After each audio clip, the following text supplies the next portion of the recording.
복을 주기 원하시며 나를 위하여 성탄을 주심을 믿으며 살기를 원하노라. 아멘. 이 성탄은 우리 주님이 저와 여러분을 위하여 오셨음을 믿으시기를 바라겠습니다. 예수님이 태어나신 후에 처음으로 성전에 오르셨을 때 이야기죠. 처음으로 성전에 올랐을 때 바릴만의 할례를 행하며 오르셨을 때 이 성전에서 안나라는 여인을 만나게 됩니다. 안나라는 여성 또는 안나라는 할머니 또는 안나라는 여선지자라고 이렇게 불리우고 있습니다. 사실 이 성경에서 여인들의 이야기를 서두에 이렇게 기록한다는 것은 굉장히 획기적인 이야기였습니다. 그 당시에는 그랬다는 이야기입니다. 오늘날에야 남성과 여성의 큰 차이를 두지는 않죠. 특히 기독교 문화가 들어온 모든 나라들마다 남성과 여성의 차별을 두고 대하지는 않습니다. 하지만 초기에는 이 차별이 굉장히 심하였죠. 그런 시기에 이 여성의 이야기를 예수 그리스도의 이 탄생의 이야기로 같이 들어와서 우리에게 전한다는 것은 그만큼 획기적인 이야기였다. 더군다나 이 한 여성이 여선지자라고도 말을 하죠. 왜냐하면 예수님을 만나고 나서 이 안나라는 여인이 예수님에 대한 이야기를 전하기 때문입니다. 이 아이가 앞으로 어떻게 될 것이다 라는 이 말씀을 전하기 때문에 여선지자, 예언자라고도 말을 하죠. 예언자라고 말할 수 있었던 이유는 그만큼 이 성전을 벗삼아서 기도하다가 예수를 만났기 때문입니다. 때로는 이 여인에 대해서, 이 안나라는 이 여인에 대해서 이분의 나이가 어떻게 되었는가 두 부분으로 나뉘어서 갈려서 이야기합니다. 이 해석하는 부분에 있어서 좀 다르다라는 이야기죠. 어느 한 부분은 원어적인 해석을 하는데 이 여인이 나이가 결혼한 지 7년 동안 남편과 같이 살다가 7년 후에 남편이 떠나고 홀로 된 지 84세가 되었더라. 이전 성경에는 남편이 떠나고 84년이 지났더라. 이런 표현도 썼어요. 그래서 해석의 차이는 있습니다. 그래서 이 여인의 나이가 과연 84세이냐 또는 만 13세 이전에는 결혼이 불가능했으니까 14세로 계산했을 때 14세 이후에 7년과 함께 남편과 살고 그 후에 84세가 되었으니 지금 이 현재 이 나이는 106세가 된 100세가 넘으신 분이 성전에 오르면서 메시아를 기다렸다. 오랜 세월 동안 기다렸다. 그 세월에 대한 이야기를 이렇게 전하죠. 그래서 어떤 분들은 이분의 안나라는 여인이 106세다. 또 어느 분들은 이 성경 우리가 개정한 이 성경대로 이제 84세가 되었다라는 이런 84세가 되었다라는 말로 전하기도 합니다. 다만 우리가 알 수 있는 것은 이 중요한 본문은 이 안나라는 여인이 누구이냐에 집중하여서 이것으로 성경이 흘러가는 것이 아니라 지금 이 상황입니다. 이 안나라는 여인이 이 상황, 안나라는 개인이 그만큼 메시아를 기다렸다는 이야기, 그만큼 메시아의 탄생은 이 한 여인의 삶의 모든 이 여인의 삶을 그만큼 송두리째 위로하고 힘이 되어주는 그런 성탄이었다라는 이야기죠. 이 성탄의 주인공이신 예수님이 가장 주인공이시고 이 안나라는 이 여인의 삶의 스토리는 이 성탄의 배경 아래 이렇게 있는 거죠. 그래서 오늘 우리는 이 안나라는 여인을 통해서 이 성탄은 예수님이 태어나신 이 크리스마스 이 성탄은 그 누구가 아닌 바로 하나님께서 나를 위하여 예수님을 태어나게 하셨구나. 나를 위하여 예수님을 보내주셨구나. 그래, 이 성탄은 내 인생의 삶을 주님께서 위로해 주시기 위해서 나의 인생의 가장 중요한 선물이 되신 분이 바로 예수님이야. 예수님이 태어나시면 내 인생의 위로요, 내 삶의 선물이야 라고 이런 고백을 이 안나라는 여인을 통해서 우리가 이 이야기를 나누려 합니다. 이 안나라는 여인이 예수를 만났다라고 말할 때, 이 안나를 소개할 때 우리는 예루살렘에서 기도하고 성전에 항상 있었던 여인이라고 말하면서 이 안나를 소개할 때 이 세 어떤 이름을 들리고 있습니다. 세 이름을 전하고 있는데요. 첫 번째 이 안나는 아셀 지파의 후손이었다. 마치 예수님이 다윗의 자손으로 오신 예수라고 말한 것처럼 이 안나라는 여인은 아셀 지파에 속했고, 아셀이라는 지파는 야곱의 12 아들들 중에 한 아들이었습니다. 이 아들, 그래서 북쪽에 10지파가 있었고 남쪽에 2개 지파, 유다를 중심으로 한 지파가 있었죠. 형성돼서 북이스라엘과 남유다로 이렇게 나누어져서 이스라엘이라는 나라는 이 2개의 나라로 이렇게 나누어진 나라였습니다. 그래서 이 아셀 지파는 북쪽에 속한 지파였어요. 아셀 지파의 바누아라는 사람과 그의 딸 안나, 이렇게 세 이름이 기록돼요. 그래서 아셀 지파는 북쪽에 거주했는데 야곱이 그의 아들들을 축복할 때 아셀을 향해 이렇게 복을 빌어줍니다. 너의 삶은 기쁘고 너의 삶은 행복하고 너의 삶은 풍족할 것이다. 풍족할 수밖에 없었어요. 왜냐하면 이 아셀 지파는 지중해를, 바닷가를 이렇게 형성하고 있었거든요. 바닷가를 형성하고 있어서 이 아셀 지파는 바다를 향하여서 나아갈 수 있는, 이게 확장될 수 있는 은혜가 이 아셀 지파에게 있었어요. 바다라는 것은 풍부하죠. 여러 많은 것을, 풍부한 것을 거둬들일 수 있었고, 배를 타고 오고 가고 하면서 여러 가지 많은 것을 들어올 수 있었던 곳이 바로 이 아셀 지파였습니다. 두로 지역을 중심으로 해서 형성되어 있는 이 아셀 지파는 기름진 그런 곳이다. 야곱은 이렇게 복을 빌어줬습니다. 기름진 지역, 아셀 지파는 기름진 것으로 풍족할 것이다 라고 이렇게 복을 빌어주면서 마지막 한마디를 덧붙였어요. 야곱이 아셀을 향하여 마지막에 그 인생을 떠나면서, 아셀, 너는 왕의 이 식탁에서 왕의 식탁을 차리는 그런 자가 될 것이다 라고 말합니다. 왕이 식탁을 차린다는 것은 왕 곁에서 왕에게 중요한 어떤 직임을 감당할 수 있는 사람, 왕을 위하여 헌신될 수 있는 사람이란 이야기죠. 그래서 아셀 지파 안나가 처음 예수님이 성전에 오르셨을 때 이런 은혜로운 복을 받을 수 있었던 것은, 메시아를 만날 수 있었던 것은 야곱의 어떤 후예였기 때문이다. 야곱이 그의 그 옛 조상이었던 아셀 지파를 향하여 훗날에 이런 일들이 있을 것이다 라고 예언했던 그대로 되었다라고 말할 수 있습니다. 근데 두 번째, 이 안나의 아버지입니다. 안나의 아버지는 바누엘이라는 이 아버지였습니다. 바누엘은 히브리식 발음은, 우리는 이 헬라 발음으로는 바누엘이라고 말하지만 히브리 발음으로는 브니엘이라는 말이에요. 브니엘이라는 엘이라는 말은요, 하나님에 대한 이야기는 여호와 하나님을 상징할 때 엘로힘, 엘 샤다이, 엘이라는 말은 강력한 하나님의 어떤 힘을 이런 표현을 할 때, 여호와 하나님을 표현할 때 엘이라는 이름을 썼어요. 브니엘이라는 말은 하나님의 얼굴을 본다라는 이야기예요. 하나님의 얼굴을 영상한다라는 말 의미가 브니엘이라는 의미가 있습니다. 그러니까 안나라는 이 여인의 아버지의 이름은 하나님의 얼굴을 대하는 사람, 하나님의 얼굴 빛을 볼 수 있는 사람.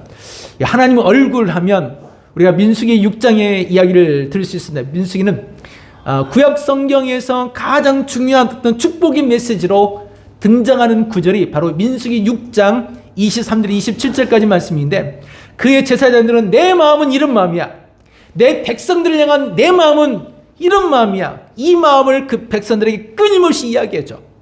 하나님은 너희를 향하여 복을 주기 원하시며 그 얼굴을 향하여 빛을 비추어, 얼굴빛을 비추어 평강 주시기 원하노라. 하나님의 그의 얼굴을 너희 향하여 내사 평강 주시기 원한다. 당신의 얼굴을 이렇게 내밀어서 그들을 향하여, 항상 그들을 향하여 하나님의 은혜의 빛을 주며 그들에게 복을 주기 원하는 게, 이게 하나님의 마음이다. 이 마음을 좀 전해주라. 끊임없이 전해주라. 끊임없이 하나님의 마음은 이 마음이라고 이야기해주고 축복해주라라는 말씀이 민수기서 이야기죠. 그때 등장하는 하나님의 얼굴, 브니엘입니다. 당신의 보좌 앞에, 그러니까 하나님의 영광스러운 보좌 앞에 나와 있는 그런 어떤 의미가, 이 바누엘이라는 의미가 담겨져 있죠. 그런데 이 바누엘의 딸 안나라고 말하죠. 아셀 지파의 바누엘의 딸 안나. 안나.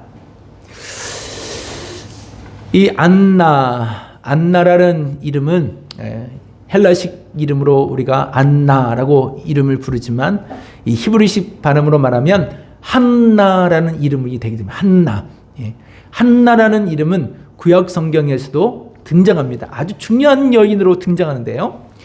4세기 세가 끝나고 복잡한 이런 시대가 끝나고 새로운 시대를 대망하는 때, 하나님 이렇게 복잡하고 어려운 이런 모든 시기에 여호와가 없어서 이 나라가 치면 무너지는 상황입니다. 하나님 우리에게도 진정한 왕을 주십시오. 진정한 왕이 필요합니다. 라고 말하는 그런 시대를 향하여 우리의 진정한 왕은 언제쯤에 오시겠습니까? 언제쯤에 우리에게 진정한 왕을 주시겠습니까? 이런 대망하는 이때를 포문을 여는 기도가 있습니다. 한나라는 여인의 기도예요. 사무엘서를 시작할 때 한나가 정말 서럽고 자기의 막 서러움이 다 폭발해요. 그 모든 서러움을 폭발하며 성전에 가서 울면서 나의 위로받을 길이 없어서 분인나라는 한 여인을 통해서 막 비난을 받고 억울하고 너무너무 지쳐서 그것을 하나님께 와서 하나님 앞에 통곡하면서 토로해냅니다. 언제쯤이면 하나님, 언제쯤이면 이라고 기도하죠. 그리고 나서 태어난 아이가 사무엘이죠. 그래서 한나는 간절한 소망을 품고 구한다, 간청하다, 아련다 였던 이런 의미가 이 한나라는 의미 속에 담겨져 있습니다. 그러니까 안나라는 이름도 역시 비슷하죠. 모든 시대가 때가 이름에 하나님께서 예수 그리스도를 이 땅에 태어나게 하실 때 그 기다리고 있었던 그 마음, 다윗이라는 새로운 왕의 도래하기를 소망하면서 한나가 정말 간절했던 그 기도처럼 안나의 마음은 예수님이 메시아를 보내주실 것이라는 그 마음을 품고 그 소망을 가지고 수십 년 동안을 기다리고 기도했더라. 이 안나라는 여인이 바로 이런 여인이었다라는 것입니다. 그런데 이 안나라는 이름을 기록해서 안나라로만 이름만 끝나버리면 되는데 아셀 지파의 바누엘의 딸이라고 새기는 것은 이 안나라는 여인이 하나님의 얼굴을 대하여 볼 것이요 라는 어떤 의미가 담겨져 있는 거죠. 그 의미를 담아서 이 안나라는 여인을 그냥 안나 하고서 끝나버리는 것이 아니라 하나님의 얼굴을 볼 수 있는 자, 하나님의 얼굴을 만나는 자. 물론 이 얼굴을 만나는 것은 요한복음에서 누구나 다 나를 본 자는 하나님을 본 자요. 그분의 얼굴에 대한 표현을 요한복음에서는 이렇게 빗대서 우리에 또다시 이야기해주고 있습니다. 이런 상황 속에서 이런 이름들을 기록하면서 이해를 하면 우리 안나라는 여인을 이제 한번 다시 생각해 보려 합니다. 한 개인적인 이야기예요. 그러니까 예수님이 이 땅에 오셨을 때에 모든 세계의 구주라 만왕의 왕이 태어나셨도다 이렇게 우리가 찬송하지만 이 찬송하기 이전에 가장 기초적인 것은 나부터 시작합니다. 나를 위해서 이 성탄은 나를 위해서 오셨다. 안나라는 여인에 있어서 모든 마음을 향해 비추는 빛이지만 실상은 안나라는 한 여인을 위한 성탄이었다. 나를 위하여 예수님이 태어나신 그런 날이었다라는 이 말입니다. 84세가 되도록 이 여인의 삶은 정말 어려운 삶이었습니다. 순탄치 않은 삶이었어요. 처음에 결혼할 때만 해도 참 행복했을 것 같아요. 결혼하고 7년 동안 남편과 같이 살면서 어떤 희망에 부풀리지 않았을까, 어떻게 살아야겠다라는 소망이 있었을 것 같아요. 하지만 남편이 7년이 돼서 남편이 죽고 홀로 외롭게 80여 년을 동안을 84세가 되도록 이 시간 동안을 살아온 이런 여인이었습니다. 누군가가요, 정말 사랑하는 사람이 같이 항상 함께 있던 사람인데 함께 있던 사람이 한순간 죽어버리면, 이 세상을 떠나버리게 되면 남은 빈자리가 굉장히 크게 느껴집니다. 있을 때는 모르지만 없으면 빈자리는 크게 느껴진다고 얘기하잖아요. 우리 교회도 있을 때는 모르지만 비어있는 자리를 보면 크게 느껴져요. 오늘도 참 지난 주간과 오늘 이번 주 이렇게 보면 참 다르다 이런 걸 느껴지잖아요. 그런데 사랑하는 부부가 있을 때 사라지는 이 마음, 이걸 견뎌내는 게 참 어렵다고 이야기합니다. 심리학적으로도 그렇고요. 누군가가 함께 있다가 사라지게 되면 이것을 이겨내는 것이 참 힘들어요. 부모가 있다가 특히 어머니죠. 아버지들은 좀 떠나면 이제 가셨구나 하고 그냥 보내주기도 하지만 어머니들이 세상을 떠나게 되면 이 마음속에 금방 가셨어 하고 금방 끝나지 않아요. 몇 년, 한 1, 2년은 지나도록 그냥 생각이 나고 그냥 미안한 마음, 좋았던 마음, 또 아쉬웠던 마음, 이런 마음들이 항상 자리 잡는 것 같아요. 보내고 떠나보내면 이 기간이 쉽게 끝났어, 죽으셨어, 천국 갔어, 좋아, 해피해. 그렇지 않다는 이야기입니다. 이 마음속에 우리 육신을 가진 우리는 이겨내기까지가 참 더뎌요. 왜? 특별히 어머니들이 더 많이 고생하고 힘들게 사투를 하며 이겨내온 삶이 있기 때문입니다. 그래서 세월호 사건이나 이태원 사건, 이런 사고를 통해서 자식들이 먼저 떠나신 분들, 그분들에 대해서는 절대적으로 비난이나 비판이나 이렇쿵저렇쿵 말을 해서는 안 됩니다. 국가에서 몇 억을 주었을지라도 그것으로도 부족하죠. 몇 억을 줘본들 내 사랑하는 자식을 떠나보낸 그 마음과 비교할까요? 절대 어떤 말을 해서는 안 돼요. 혹간에 많은 분들이 이런저런 방송에서 막 말을 하시는 분들이 있는데 그분들은 정말 그렇게 해서는 안 돼요. 사랑하는 사람, 소중한 사람을 잃어버리고 떠나버리는 사람들에게는 위로가 필요하지 무슨 말을 함부로 해서는 안 된다는 이야기입니다.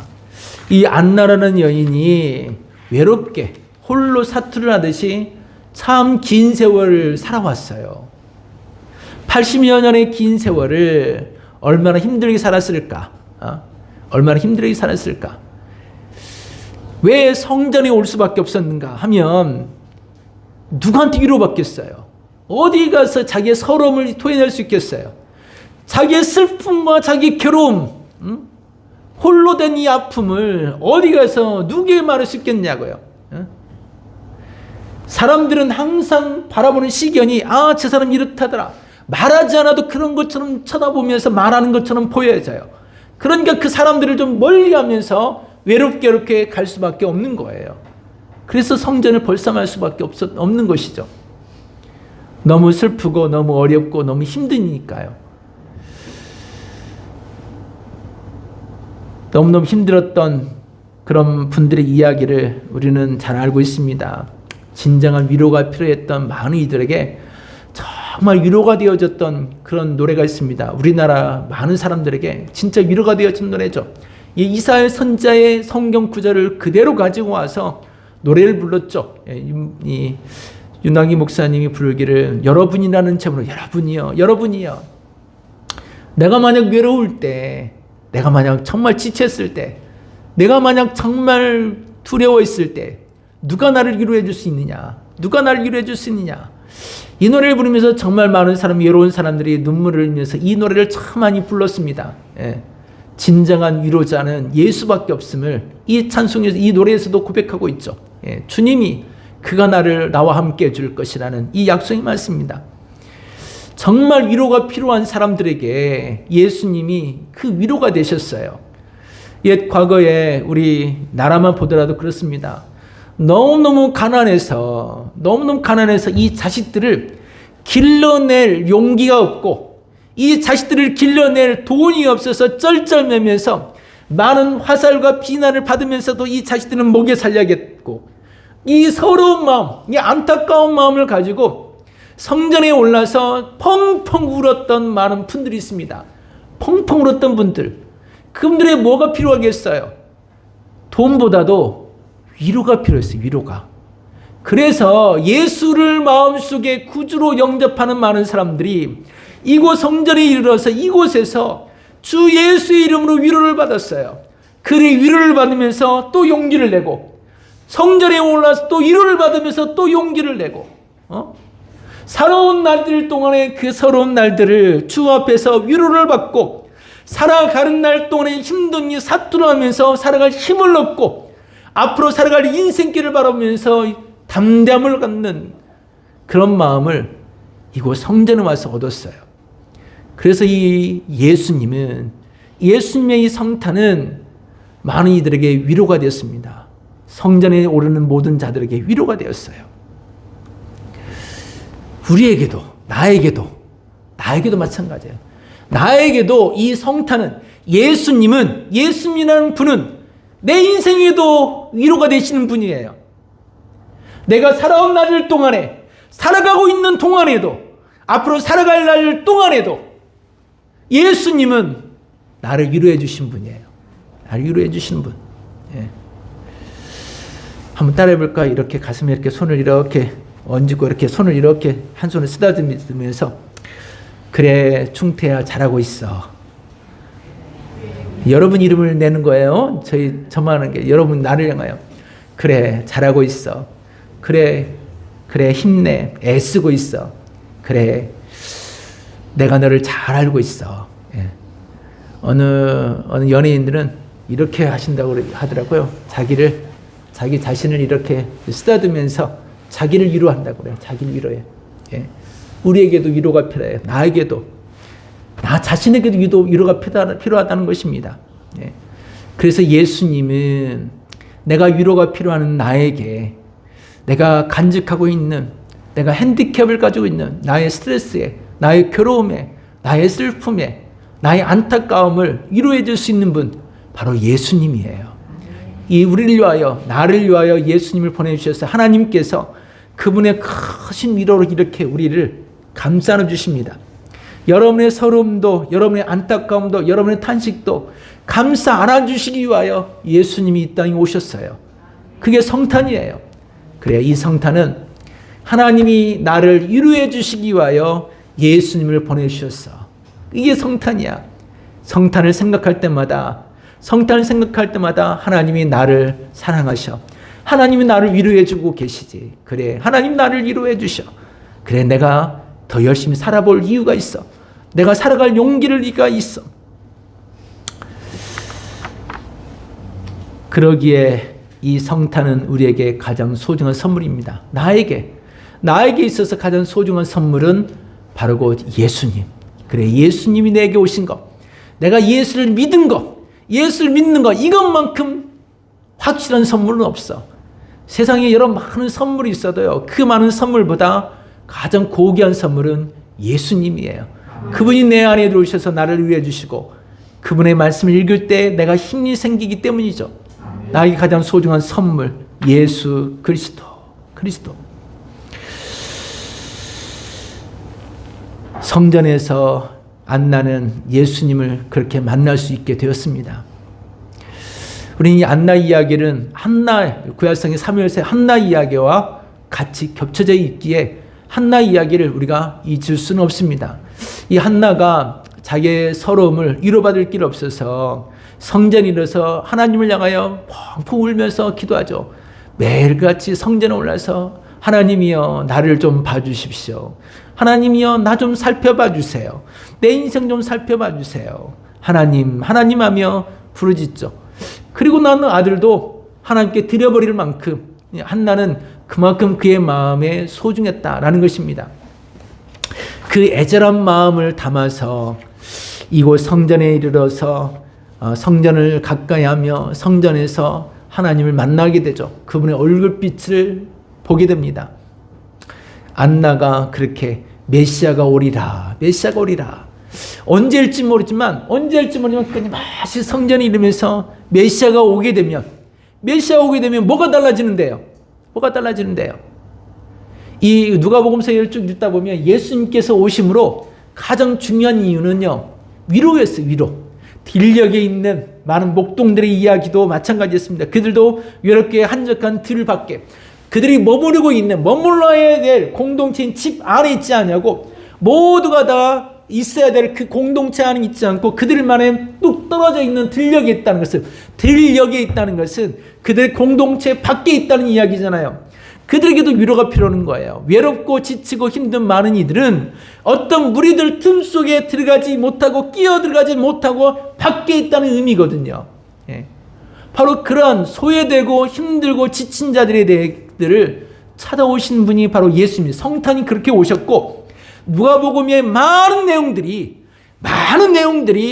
그런 사람들을 주님이 찾아가셔서 내가 그로다, 내가 예수다, 내가 메시아다, 지친 많은 영혼들에게 찾아가시는 이야기예요. 삭개오 이야기의 후반부의 마지막 장면에 가서 삭개오에게 주님이 찾아가시죠. 삭개오 찾아가서 외롭게 혼자 외톨이가 되어 있는 이 삭개오에게도 주님 말씀하시길, 너도 아브라함의 자녀다 라고 말합니다. 굉장한 이야기였어요. 자기는 그들의 공동체 밖에 떨어져서 외로운 자라고 생각하고 살았는데 주님이 너도 이 안에 있어야 될 사람이다 라고 말하시니까요. 그래서 그 위로를 받고 무엇이든지 내가 다 하겠습니다. 도색한 것이 있으면 4배라도 갚겠습니다. 이 말을 어떻게 할 수 있겠어요? 위로를 받게 되면 아무것도 소용이 없어요. 돈이가 무엇이든지 내가 할 수 있는 최선을 다하고 싶은 마음이 드는 거예요. 그래서 성전에 안나는 오를 수밖에 없었습니다. 이곳 성전에서 메시아를 기다리고 나의 삶을 도와주실 분 메시아를 이곳 성전에서 기다립니다. 이 귀한 시간 우리는 이곳 성전에서 예수님을 만나기 원합니다. 이 성전에서 예배하는 이 시간에도 예수님께서 여러분의 마음을 쓰다듬어 주기 원하고, 예수님께서 여러분에게 희망의 돌파구를 주시기 원하고, 예수님께서 여러분의 삶 속에 샘물처럼 솟아나는 어떤 길을 여시길 원하고, 그 주님이 내 곁에 계셔서 그분이 나의 선물이시니까요. 그래서 옛 구약의 성도들은 항상 이 성전을 그리워하고 살았어요. 우리가 잘 알고 있는 시편 42편은 이런 고백을 하죠. 목마른 사슴이 시냇물을 찾아 헤매이듯이 나의 영혼이 하나님을 항상 갈망합니다. 이 시편 내용은 어째 내 속에 낭망하느냐, 여호와를 찾으라, 만나라. 이게 42편 43편의 고백이거든요. 근데 이 고백 속에 어떤 말씀이 같이 삽입되어 있는가 하면요, 내가 전날에 성일을 지키던 성전에서 머물렀던 그날을 내가 생각하오며, 이 말씀이 같이 곁들여져 있어요. 그러니까 사슴이 목이 말라 가란 것처럼 내 영혼이 정말 갈망하는데 무엇이 내가 성전을 사모하고 성전에서 예배했던 그날을 사모한 것처럼 이 말씀이 같이 있어요. 목마른 사슴처럼 내가 성전을 그리워하고 하나님을 그리워했던 마음이 같아요. 그러니까 나도 지금 이 시간에도 성전에서 주님을 배웠던 그 마음, 성전에서 예수님을 만났던 그 마음, 성전에서 예수 이름을 불렀던 마음, 우리가 이름을 부르잖아요. 누구야? 라고 이름을 부르는 것처럼 내가 성전에서 예수 이름을 불렀던 그 마음, 그 마음이 지금도 간절하다. 멀리 떨어져 있지만, 내가 외롭게 있지만 그 성전을 향한 마음은 변함이 없다. 그 성전에서 주의 얼굴을 보기 원했던 마음, 얼굴빛을 보기 원합니다. 예수를 만나는 이 마음은 우리 삶 속에 큰 행복이요, 큰 기쁨입니다. 그분이 우리의 희망이요, 선물이기 때문입니다. 이스라엘 백성들이 애굽에서 종과 노예가 되면서 탄식하며 울부짖을 때죠. 그렇게 울부짖을 때 하나님께서 한 사람을 보냅니다. 모세, 구원자라는 이름을 가진 모세입니다. 구원자라는 이름을 가진 모세가 태어나요. 출애굽기 시작은 그래요. 모세의 출생으로 시작하잖아요. 출애굽기의 시작은 모세의 출생, 구원자라는 이름을 가진 모세가 태어남으로 인하여 그 모든 이스라엘 백성들이 살 길이 열려요. 살 길이 열리는 이야기가 출애굽기라는 이 이야기예요. 그런데 마찬가지로 예수님이 태어난 이 시기에도 그들 삶은 복잡했거든요. 정치적으로도 그랬고요, 사회적으로도 그랬습니다. 힘들고 버겁고 복잡하고 다양한 이 어려운 이런 현실 속에 왜 때가 차매라고 말하는 것은 그만큼 그들이 애굽에서 울부짖던 탄식 소리에 가득하며 우리를 정말 구원하고 살려낼 자가 필요해요 라고 간청했던 것처럼 예수님이 태어나던 시대에도 마찬가지였던 거죠. 그들이 하나님, 내 삶에, 내 인생의 삶에 나를 잡고 이렇게 세워줄 자가 필요합니다. 커다란 손이 내게 내밀어서 내가 호적거리는 나를 붙잡고 일으켜 세워줄 자, 그 그 왕이 필요해요. 그 왕이 필요해요. 저 왕궁에 있는 왕이 아니라 왕궁에서 자기 삶만 잘 살고 있는 호의고식하며 잔치를 배설하는 그 왕이 아니라 지금 우리가 먹을 것도 없고 굶주리고 있는 이 땅에 우리 같은 이들을 잡고 이렇게 세워줄 진짜 그 왕, 진정한 그 왕이 우리에게 필요해요. 부르짖는 그들을 향하여 모세처럼 구원자, 예수라는 이름이 그들의 자기들의 삶으로부터서 건져낼 자, 구원할 이름 예수거든요. 그 예수예요. 그 예수님이 필요합니다. 안나란 이 여선자는 그만큼 그 메시아를 고대했다는 이야기예요. 수십 년 동안 그래요. 그 왕이 필요해요. 그래요. 이런 분이 필요해요. 그래요. 그런 분이 오기를 원합니다. 그리고 그분이 태어남과 동시에 희망을 보죠. 예수가 태어난 그 아기 예수의 얼굴을 보면서 시몬이 말하기를 오라 주여 이제 내 몸 나를 평안히 놓아주시는군요. 이제는 더 원이 없습니다. 이 아기 예수가 태어남으로 인해서 행복감을 얻었어요. 기쁨을 얻었어요. 회복감을 얻었어요. 뭔가 할 수 있다는 믿음을 가졌다라는 것입니다. 성탄은 우리에게, 성탄은 나에게 예수님이 태어나시면 나에게 있어서 그만큼 큰 힘이 되게 만들어줍니다. 위로가 되고 성탄 나의 선물이 될 수 있었던 것은 그만큼 내 인생에 힘이 되기 때문입니다. 10년 전입니다. 회기병, 백혈병으로 시한부 선고를 받은 어린 아이가 있었습니다. 8살 델라니 브라운이라는 아이인데요. 필라델피아의 어느 한 지역에 사는 이 아이인데 미국에서도 그 많은 인구에서도 1년에 한 5명, 10명이 채 안 되는 아이가 이런 희귀병에 걸린다고 합니다. 근데 이 희귀병에 걸려서 이 아이가 이제는 의사 선생님이 앞으로 한 10여일도 더 살기 어려울 것 같습니다. 라는 이런 선고를 받고 집으로 왔어요. 집에 와서 호흡기를 의지해서 이렇게 표현도 못하고 정말 이제 생명이 언제 떠날지 모르는 이런 순간이었어요. 8살 꼬마아이가 정말 숨만 겨우 쉬고 죽음을 바라보고 있는, 기다리고 있는 순간이 얼마나 애절할까요? 얼마나 아플까요? 그런데 이 아이가 어느 순간에 자기 생일이 12월 20일이었는데요. 그의 부모에게 내가 죽기 전에 성탄의 노래를 듣고 싶어요 라고 그의 부모에게 이야기했어요. 내 생일의 선물로 성탄절 노래를 듣고 싶다. 그리고 의식도 왔다 갔다 하는 이런 와중이었죠. 이 아이가 이런 소원을 했는데 생일이 되도록 이 아이에게 크리스마스 캐럴 노래를 불러주지 못했습니다. 근데 그 다음날 놀라운 일이 났어요.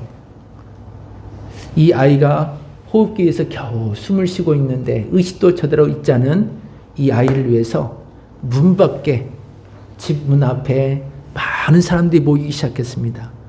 누가 말하지 않았는데 이 사람 저 사람 모이기 시작한 사람이 6,000명이라는 많은 사람이 모여서 이 아이를 위하여 고요한 밤, 거룩한 밤, 주 예수 나신 밤, 기쁘다 구주 오셨네, 루돌프 사슴코는 이런 찬송과 캐럴의 크리스마스 캐럴을 오랫동안 계속 불러주었어요.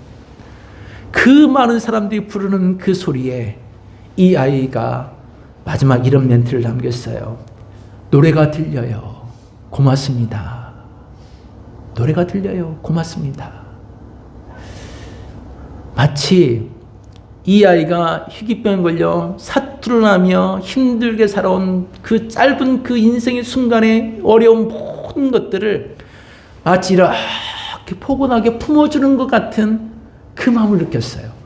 마치 이 아이가 영원한 천국에 들어갈 때 천국에 허다한 많은 이들이 천국으로 와. 천국에서 불러주는 노래와 같았어요. 그렇게 성탄은 이 한 아이의 마음을 따뜻하게 품어주었어요. 이 성탄, 예수님이 태어나는 이 성탄은 여러분 나를 위하여, 하나님 나를 위하여 보내주신 예수님이십니다. 위로가 필요한 여러분들에게 예수님은 위로하기 원하십니다. 수고하고 무거운 짐을 진 자라 내게로 와. 내가 너를 쉬게 해줄게. 내가 너를 위로해 줄게. 그래서 우리에게 가장 소중한 선물이 될 수밖에 없습니다. 여러분 그 예수님으로 인하여 여러분을 학대하거나 여러분을 자책하거나 여러분을 낙심하거나 여러분을 실족하게 하지 마십시오. 주님으로 인하여 오히려 여러분을 다독거리시면서 할 수 있다는 믿음으로, 예수님 때문에 할 수 있는 거죠. 예수님 내 곁에 계시면 할 수 있습니다. 그분이 내 선물로 내 곁에 있으니 할 수 있습니다. 이 성탄을 그렇게 맞이하고 다시금 일어설 수 있는 용기를 갖는 성탄이 되시기를 주의 이름으로